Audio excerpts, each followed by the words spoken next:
Hello मित्रांनो, सोमवारी bank Nifty कुठे जाऊ शकते आणि आपल्याला काय ट्रेड मिळू शकते ते बघूया. आणि ऑलरेडी मी निफ्टीचा व्हिडिओ बनवला. अगर तुम्ही तो बघितला नसेल तर तुम्ही माझ्या चॅनलवरती जाऊन तो व्हिडिओसुद्धा चेकआउट करू शकता.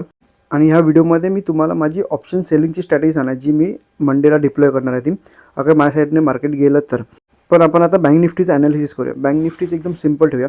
मार्केट अगर तुम्ही बघत असाल, इथून एक लोअर लो बनवत खाली जातं आहे. ओके, त्याच्यानंतर एक वरच्या साईडला कॅन्डल गेली आणि जो हा हाय होता, हा हाय त्याने ब्रेक करून तिकडे कॅन्डल ही क्लोज केले. सो आता आपल्यासाठी समजा फ्लॅट ओपन झाला किंवा गॅप ओपन झाला तर आपल्यासाठी हा हाय एवढा इम्पॉर्टंट नसणार आहे. सो आपल्यासाठी इम्पॉर्टंट काय असणार ते तुम्हाला सांगतो. आपल्यासाठी सध्या आता हा हाय जरा जास्त इम्पॉर्टंट. अगर तुम्ही बघत असाल, अजून इकडचा हाय आपला ब्रेक नाही आला. सो मार्केट समजा फ्लॅट ओपन झालं आणि 53,777 53,777चा लेवल ब्रेक होतं किंवा तुम्ही 780सुद्धा पकडू शकता. ओके, अगर हा लेवल ब्रेक होत असेल तर आपण वरच्या साईडला जाऊ शकतो. मॅक्झिमम 2दा एंट्री आणि 1:2चा टार्गेट कंप्लीट झाला की आपला एसएला कॉस्ट टू कॉस्ट करू शकतो. आणि टार्गेट हा कमीत कमी 1:4 ठेवा, कारण मला ह्या आठवड्यामध्ये मला मार्केट थोडं जास्त ट्रेंडी वाटतं. सो माझा पण टार्गेट थोडा ह्या आठवड्यामध्ये थोडा मोठा असेल. फक्त एक गोष्ट व्हायला पाहिजे की उद्या दुपारपर्यंत मार्केट फ्लॅट ओपन होऊन 12-12:30पर्यंत अगर इथे मार्केट टाईमपास केलं आणि त्याच्यानंतर 12:30च्या नंतर अगर हा मार्केट लेवल ब्रेक होतं तर आपल्याला एक मुमेंटम आहे, ती एक क्विक मुमेंटम येणार. आणि ती क्विक मुमेंटम आली तर आपल्याला 1:4 सोडा आपल्याला 1:5, 1:6 किंवा 1:7चा सुद्धा टार्गेट हा इझिली मिळू शकतो. फक्त एवढंच पाहिजे की मार्केट इकडे साईडवेज व्हायला पाहिजे सकाळपासून 12:30-1 वाजेपर्यंत. आणि त्याच्यानंतर ब्रेक होतं तर मार्केट हे एक आपल्याला क्विक मुमेंटमसुद्धा मिळू शकतं. ओके, आणि डाऊन साईडचं म्हटलं तर डाऊन साईडला माझ्यासाठी हा लेवल जास्त इम्पॉर्टंट. एकदा मी ड्रॉइंग्स डिलीट करतो म्हणजे तुम्हाला एक क्लिअर दिसेल. माझ्यासाठी मार्केट ह्या लेवलच्या खाली जात असेल तर एक डाऊन साईडला काय मार्केट अगर तुम्ही बघत सारखं इकडे एक सपोर्ट घेतं बरोबर. तर आणि ही रेड कॅन्डल आहे मोठी, ह्या रेड कॅन्डलच्या खाली जात असेल तर मार्केट परत एकदा डाऊन साईडला जाऊ शकतं. फक्त एवढंच, मार्केट मोठं गॅप डाऊन झालं आणि हा लेवल ब्रेक होत असेल तर आपण एंट्री घेऊ शकतो. मॅक्झिमम 2दा एंट्री. 1:2चा टार्गेट कंप्लीट झाला. एसएला कॉस्ट टू कॉस्ट करा आणि टार्गेट हा कमीत कमी 1:4 ठेवा. अगर तुम्हाला ऑप्शन बाईंगमध्ये किंवा ऑप्शन सेलिंगमध्ये अगर प्रॉफिटेबल व्हायचं असेल तर 1:1 घेऊन हा उपयोगच नाही. कारण तुम्ही 100पैकी 90 वेळा बरोबर होऊ शकत नाही. अगर 100पैकी अगर समजा 60 वेळा तरी अगर आपण प्रॉफिटेबल राहिलो किंवा आपली ॲक्युरेसी 60% असेल आणि आपला रिस्क रिवॉर्ड 1:4चा असेल तर तुम्ही प्रॉफिटेबल हे होणारच. पण अगर सेम 60%मध्ये अगर तुम्ही 1:1 घेता किंवा 1:2 घेत असाल तर तुम्ही एंड ऑफ द मंथ तुम्ही प्रॉफिटेबल होऊ शकत नाही. त्यामुळे हा टार्गेट हा कमीत कमी 1:3 ठेवा आणि दुसरा टार्गेट हा कमीत कमी 1:4 ठेवा. ओके, मी कधी कधी 1:5 घेतो, 1:6 घेतो, मी किती घेऊ शकतो, पण मी कमीत कमी 1:3च्या खाली माझं प्रॉफिट हे बुक करतच नाही. ओके, मार्केटच्या सिच्युएशनवरती असतं, पण 1:2 तर आणि 1:1 तर मी कधी आयुष्यात बुक पण नाही केला. ओके, सो टार्गेट हा मोठा, रिस्क रिवॉर्ड हा थोडा मोठा ठेवा जेणेकरून तुम्ही लाँग रनमध्ये तुम्ही प्रॉफिटेबल राहाल. ओके, आणि अजून एक, अगर समजा तुम्ही वरती 4 लॉट मारत असाल तर डाऊन साईडला सरळ 2 लॉट मारा. क्वांटिटी ही सरळ अर्धी करा. वरती 2 लॉट मारत असाल तर डाऊन साईडला फक्त एक लॉट मारा. त्याचं रिझन सांगतो मी. कारण मार्केटने इथून एक बऱ्यापैकी डाऊन साईडला गेला आणि समजा मोठा गॅप डाऊन ओपन झाला आणि हा लेवल ब्रेक होत असेल तर तुम्हाला जे वरती 4 लॉटमध्ये तुम्हाला जे प्रॉफिट मिळत आहे ते तुम्हाला डाऊन साईडला 2 लॉटमध्येच प्रॉफिट मिळणार. ओके, कारण मोमेंटम ही क्विक असेल तर मी कदाचित ऑप्शन बाईंगसुद्धा करू शकतो.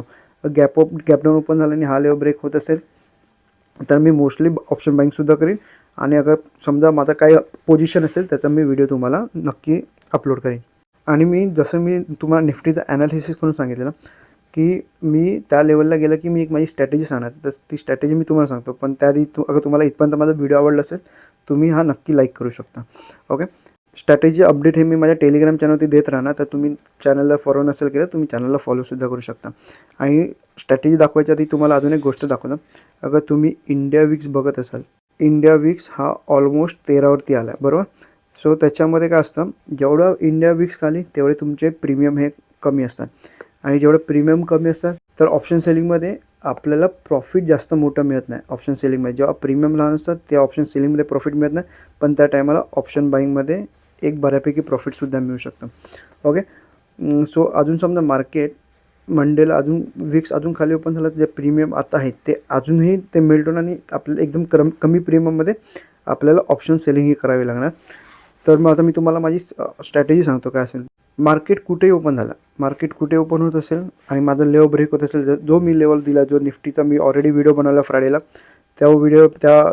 अगर तो लेवल ब्रेक होत असेल तर मी 300च्या आसपासचा एक कॉल सेल करीन आणि ॲट द मनी किंवा आउट ऑफ द मनीचा एक हेजिंग बाय करेन.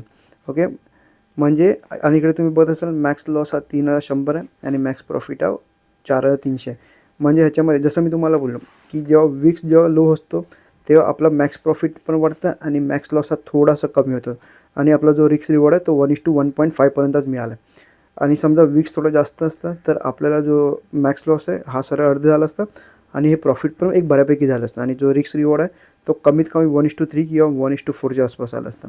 ओके, कारण जेव्हा विक्स हाय असतं तेव्हा मार्केटमध्ये मोमेंटम ही फास्ट असते आणि मार्केट हे थोड्यापैकी वॉलेटाईलसुद्धा असतं. आणि आता तुम्ही बघत असाल तर मी कमीत कमी 4 लॉट मारीन. ओके, डिपेंड करतं की मार्केटची मोमेंटम कशी. अगर सुरुवातीला मार्केट स्लो मोमेंटम करत असेल तर मी कदाचित 3 लॉटसुद्धा मारू शकतो, कारण 9400 मॅक्स लॉस आहे, तो झिरो करायला मला जास्त मेहनत नाही लागणार. पण समजा अगर 4 लॉट असतील तर 12600ला झिरो करणं किंवा एक मिनिमम लॉस करण्यासाठी थोडी जास्त मेहनत लागते. डिपेंड करतं मार्केटची मोमेंटम. अगर सुरुवातीला मार्केट मला कम्प्लिटली बुलिश दिसत असेल तर मी 4 लॉट पी सेल करीन आणि त्याचे हेजिंग करीन. आणि जो 17400चा तुम्हाला जो मॅक्स प्रॉफिट दिसतं तो मी कसा वाढवणार मी ते सांगतो, कारण ही माझी विकली पोझिशन असेल. गुरुवारपर्यंत मार्केट माझ्या लेवलच्या खाली जात असेल तर मला कम्प्लिटली 12600चा लॉस होणार, पण तो मी 12600 हा देणारच नाही.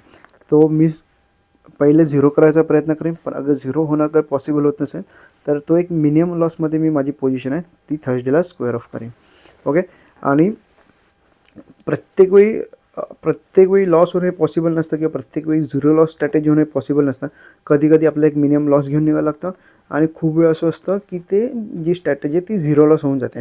कारण मी तुम्हाला पहिले सांगितलं, मार्केट अगर खूप जास्त वॉलेटाईल होत असेल, जिथे ओपन झालं त्याच्यानंतर वरती गेलं, परत खाली आलं आणि परत जिथे ओपन झालं तिकडे क्लोज होत असेल तर मार्केट हे जास्त वॉलेटाईल असतं, त्याच्यामध्ये लॉस व्हायचे चान्सेस जास्त असतात. मार्केट अगेन्स्ट तरी जायला पाहिजे किंवा आपल्या साईडने तरी जायला पाहिजे. अगर कुठे ना कुठे मोमेंटम होत असेल तर तो लॉस आहे तो झिरो हा इझिली होऊ शकतो. आता मी तुम्हाला सांगतो मी माझं प्रॉफिट कसं वाढ. आता जिथे 17400चा मॅक्स प्रॉफिट दिसतं माझ्या साईडने मार्केट जात असेल तर मी काही एक्स्ट्रा पी सेल करेन, जेणेकरून जो 17000चा माझा प्रॉफिट आहे मॅक्स तो वाढून 23, 24, 25,000पर्यंत विकली जाऊ शकतो. ओके, आणि माझ्या अगेन्स्टमध्ये गेलं तर मी काही कॉल सेल करीन, पण डिपेंड जसं मार्केट मोमेंटम होतं त्या हिशोबाने आपल्याला ट्रेड करावं लागणार. ओके, आणि मी माझे ट्रेडचे अपडेट तुम्हाला टेलिग्राममध्ये देत राहीन. तुम्हाला स्कॅनर पण दिसत असेल, तुम्हाला QR कोड पण दिसत असेल स्क्रीनवर, तुम्ही हवं असेल तर फॉलो करा. मी तिकडे माझे अपडेट द्यायला सुद्धा चालू करेन. ओके, आणि तुम्ही इकडे बघत असाल तर माझं मॅक्स मार्जिन आहे ते 85,000. 4 लॉटसाठी मला फक्त 85 रुपये द्यावे लागतात. ओके, आणि मला एक्स्ट्रा सेल करण्यासाठी माझ्याकडे अजून कमीत कमी 1 ते 1.5 लाख रुपये असणं हे गरजेचं आहे. अगर तुम्ही एका लॉटने करत असाल तर 21,000 आणि एक्स्ट्रा 50,000 तुम्हाला ठेवायला पाहिजे, जेणेकरून आपल्या अगेन्स्टमध्ये किंवा आपल्या साईडने मार्केट जात असेल तर एक मॅक्स प्रॉफिट वाढवणार येते. एका लॉटमध्ये तुम्हाला 4300चा मॅक्स प्रॉफिट दिसतो, तो तुम्ही वाढवून 6,000पर्यंत पण घेऊन 6 किंवा 7,000पर्यंत पण घेऊन जाऊ शकता, ते पण एका आठवड्यामध्ये. ओके, आणि जे मी प्रीमियम सांगितलं, जेव्हा प्रीमियम कमी होतात तेव्हा आपण अजून एक स्ट्रॅटेजी करू शकतो. पहिलं हेजिंग बाय करायचं, म्हणजे जो सुरुवातीला आपण बाय करायचा आणि त्याचा हाफ आपण सेल करायचा.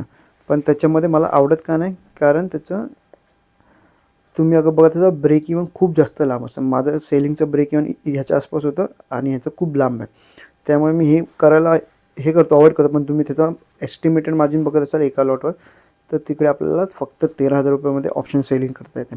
ओके, अगर तुम्ही 4 लॉट मारत असाल तर फक्त 40-54,000मध्ये तुमचा सेटअप हा तयार होऊन जातो.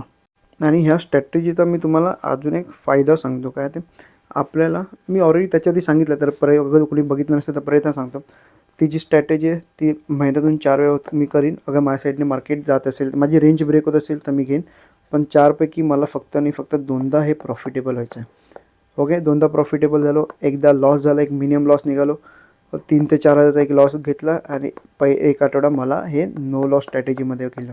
ठीक आहे, तर माझे 2 प्रॉफिट असतात, हे मला पूर्ण महिनाभर हे ग्रीनमध्ये ठेवणं, महिनाभर मला एक प्रॉफिटेबलमध्ये ठेवणं.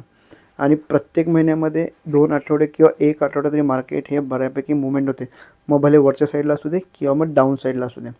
ओके, सो ह्या स्टडीचा फायदा असतो आहे की तुम्हाला लाँग रनमध्ये किंवा तुम्हाला मंथलीमध्ये तुमचा जो पोर्टफोलिओ आहे तो ग्रीनमध्येच ठेवणार. ओके. प्रत्येक वर्षातून एकदा दोनदा महिना असं पण असेल की तुमचा तो एक लॉससुद्धा असू शकतात, पण बाकीचे जे महिने आहेत हे मोस्टली हे प्रॉफिटेबलच असणार आहेत. आणि तुम्हाला अजून काही डाऊट असेल तर तुम्ही कमेंट करू शकता आणि तुम्हाला हा व्हिडिओ आवडला लाईकसुद्धा करू शकता.